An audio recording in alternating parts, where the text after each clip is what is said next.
الله أكبر الله أكبر الله أكبر الله أكبر الله أكبر الله أكبر الله أكبر الله أكبر الله أكبر.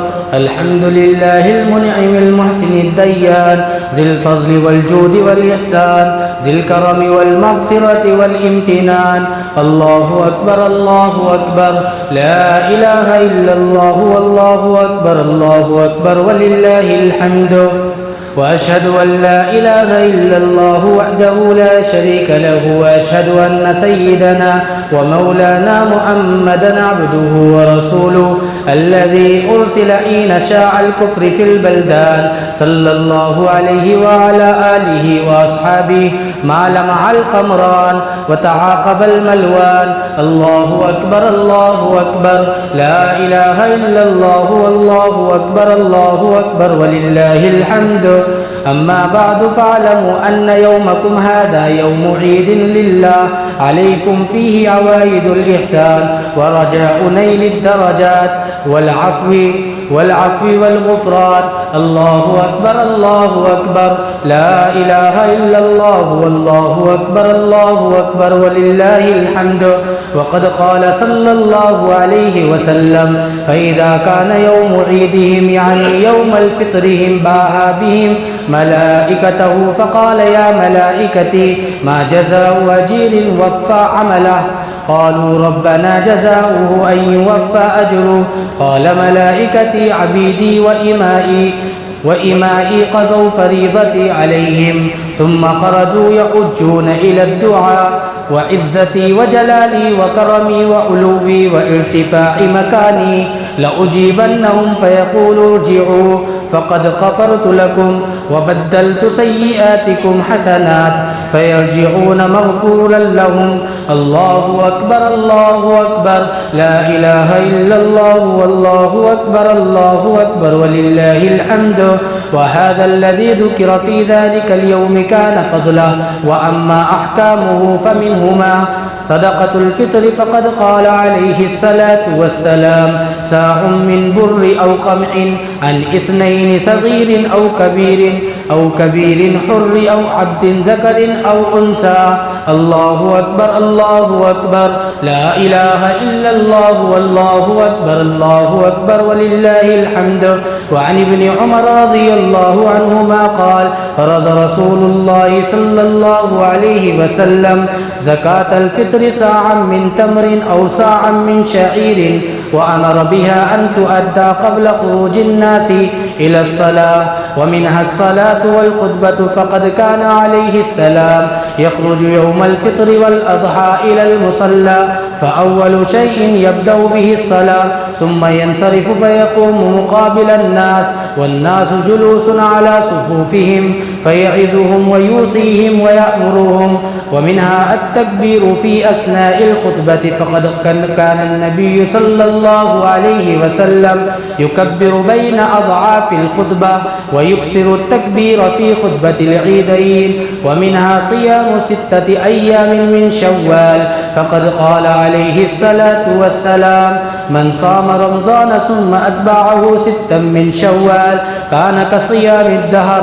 الله أكبر الله أكبر لا إله إلا الله والله أكبر الله أكبر ولله الحمد.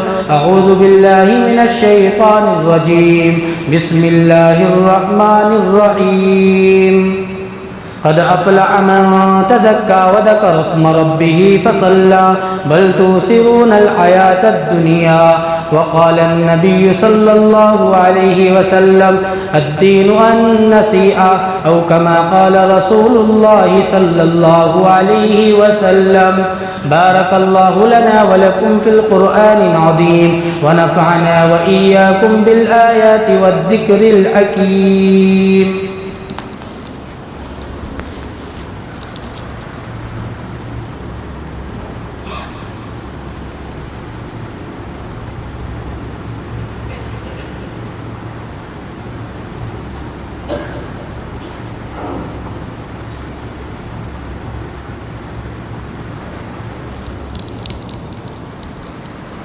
الله أكبر الله أكبر الله أكبر الله أكبر الله أكبر الله أكبر الله أكبر الحمد لله نحمده ونستعينه ونستغفره ونؤمن به ونتوكل عليه ونعوذ بالله من شرور أنفسنا ومن سيئات أعمالنا من يهده الله فلا مضل له ومن يضلله فلا هادي له ونشهد أن لا إله إلا الله وحده لا شريك له ونشهد أن سيدنا وسندنا وحبيبنا وإمامنا ومولانا محمدا عبده ورسوله صلى الله عليه وعلى آله وأصحابه وبارك وسلم تسليما كثيرا كثيرا أما بعد فأعوذ بالله من الشيطان الرجيم بسم الله الرحمن الرحيم إن الله وملائكته يصلون على النبي يا أيها الذين آمنوا صلوا عليه وسلموا تسليما الله أكبر الله أكبر لا إله إلا الله والله أكبر الله أكبر ولله الحمد اللهم صل على محمد وعلى آل محمد كما صليت على إبراهيم وعلى آل إبراهيم إنك حميد مجيد اللهم بارك على محمد وعلى آل محمد كما باركت على إبراهيم وعلى آل إبراهيم إنك حميد مجيد الله أكبر الله أكبر لا إله إلا الله والله أكبر الله أكبر ولله الحمد وقال النبي صلى الله عليه وسلم أرحم أمتي بأمتي أبو بكر وأشدهم في أمر الله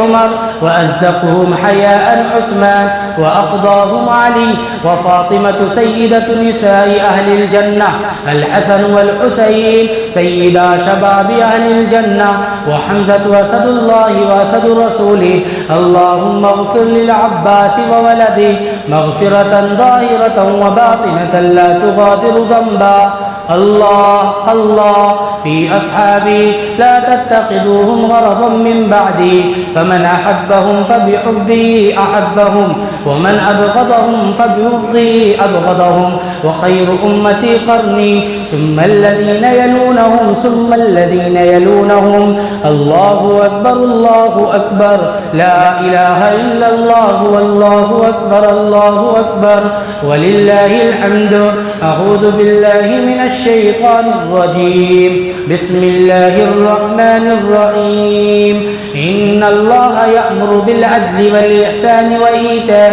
ذي القربى وينهى عن الفحشاء والمنكر ولذكر الله أكبر والله يعلم ما تصنعون. تمام.